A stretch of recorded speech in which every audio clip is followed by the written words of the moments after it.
Dolarizar o no dolarizar, cuando la moneda es del César.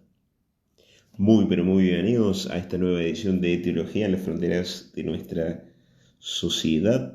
Y como habíamos anticipado anteriormente, habíamos dicho que en ciertas ocasiones algunos de nuestros oyentes nos habían pedido sobre temas especiales o sobre temas particulares.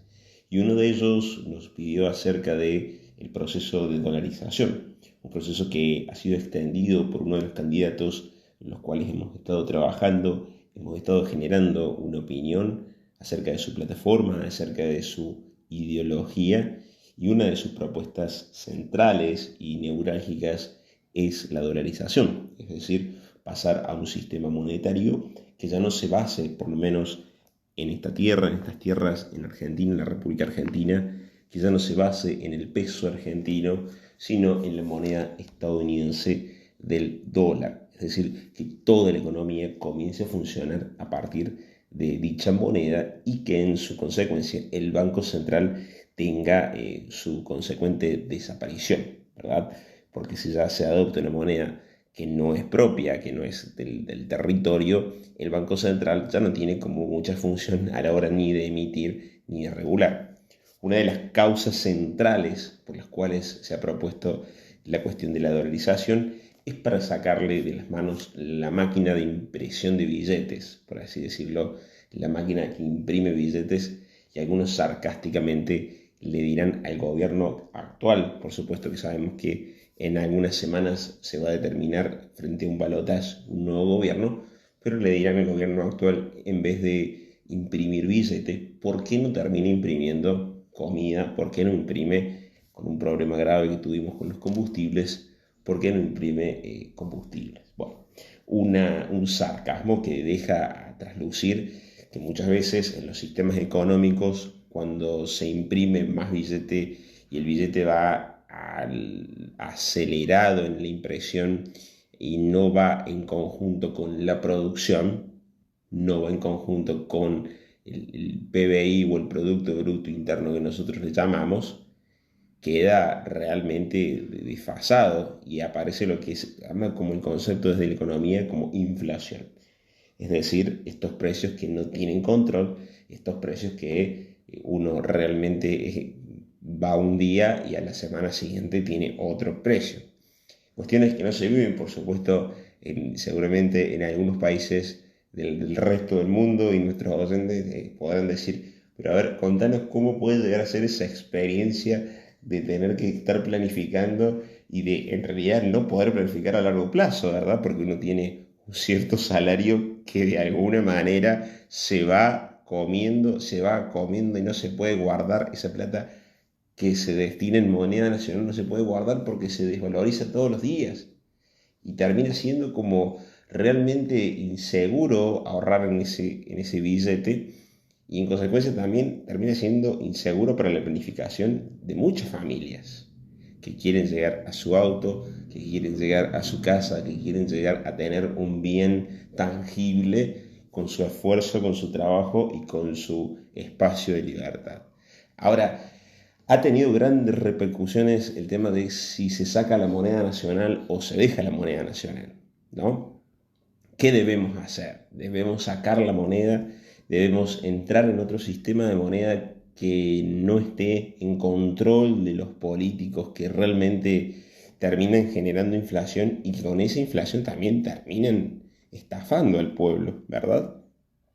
O por el contrario, debemos seguir con la moneda porque eso nos guarda la soberanía, porque eso nos guarda el verdaderamente ser argentinos y el no estar dependiendo de otros países con mayor capacidad, vamos a decir nosotros, con mayor capacidad y sostén económico, por así decirlo, aunque sabemos que también está por lo menos en los Estados Unidos de América, o como nuestros hermanos les gusta llamarlos, americanos, tienen también una grave crisis a nivel económico o macroeconómico que lleva de alguna manera a estar dependiendo de otro gigante actualmente en ebullición, pero que no está en escena, por supuesto, que es el gran imperio chino.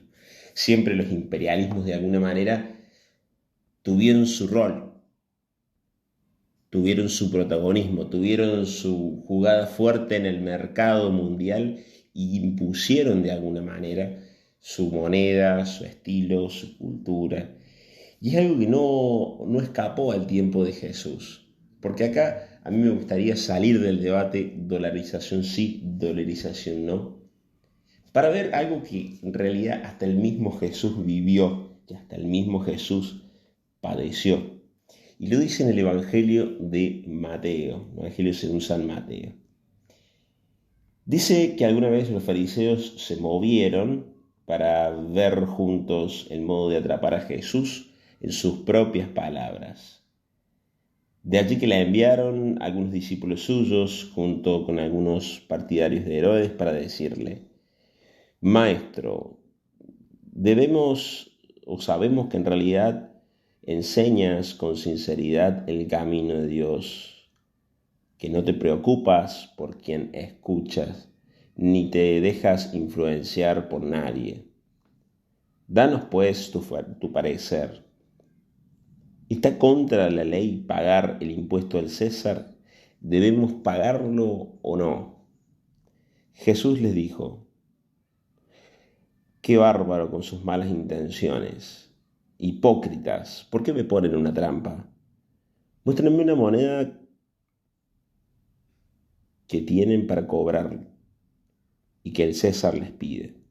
Ellos les mostraron un denario. Entonces Jesús les preguntó: ¿de quién es esta cara y el nombre que lleva escrito en la moneda?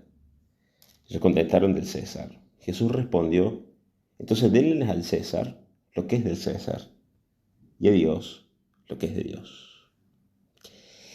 La respuesta de Jesús deja perplejos a sus, no vamos a decir contrincantes ni rivales, porque jamás Jesús los entendió así, pero deja perplejos a quienes no coincidían con la propuesta del Nazareno. Y lo dejan perplejo a esta gente porque jamás pensaron que Jesús les iba a responder de esa manera. De tal manera que si decía que había que pagar los impuestos, lo podían acusar de traidor a la patria, de traidor a la tradición hebrea, a la tradición judía. Y si decía que no había que pagar impuestos por ser más fieles a la tradición hebreo-judía, lo podían denunciar como un insurgente del imperio. Lo podían acusar de sedición, es decir, de ir en contra del imperio romano, con su consecuente castigo, que de hecho ese fue la causa o el motivo por el cual lo ajusticiaron, hacerle creer al imperio romano que quería ser un rey más, o sea, quería quitarle el trono al César, ¿verdad? Pero Jesús sale de este embate, Jesús sale de esta propuesta y les dice bien en claro: denle al César lo que es del César, es decir, devuélvanle a él todo el dinero, denle lo que él produce, devuélvanle todo su sistema económico, todo lo que conlleva el sistema económico de opresión, de falta de libertad, de falta de oportunidad. Pero jamás le entreguen a Dios, jamás le entreguen al César lo más sagrado que Dios tiene, que es la vida humana. Entonces, aquel hecho, fíjense, no es dolarización sí, dolarización no, sino es qué hacemos con el dinero, qué hacemos de alguna manera con el capital, para qué sirve el capital, cuál es el fin que le damos como seres humanos al capital. Por supuesto que tenemos que buscar una estabilidad en la macroeconomía, como cualquier país del mundo. Tiene que buscar un equilibrio en su macroeconomía entre lo que gasta y lo que recauda, equilibrio que le llamamos equilibrio fiscal. Ahora, eso solamente es un instrumento de lo que llamaríamos la política económica o la política monetaria.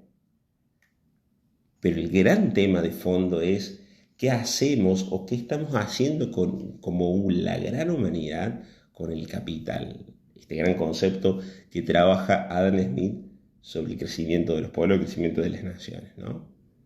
Y en su caso no había ningún problema, porque mientras más capital, mejor. Ahora, desde la propuesta cristiana, desde la propuesta del Nazareno, el gran problema es entregar al capital las vidas humanas. El gran problema es hacer del capital un nuevo Dios. El gran problema es entregar la vida de tantos hombres de tantas mujeres, de tantos seres humanos, en manos del César, en manos del dios dinero. Y es allí cuando el dinero se transforma en Dios, los bancos se transforman en templos y los bancarios en sacerdotes de los mismos. Y todo el sistema lleva a una esclavitud dominada por el egoísmo y la avaricia.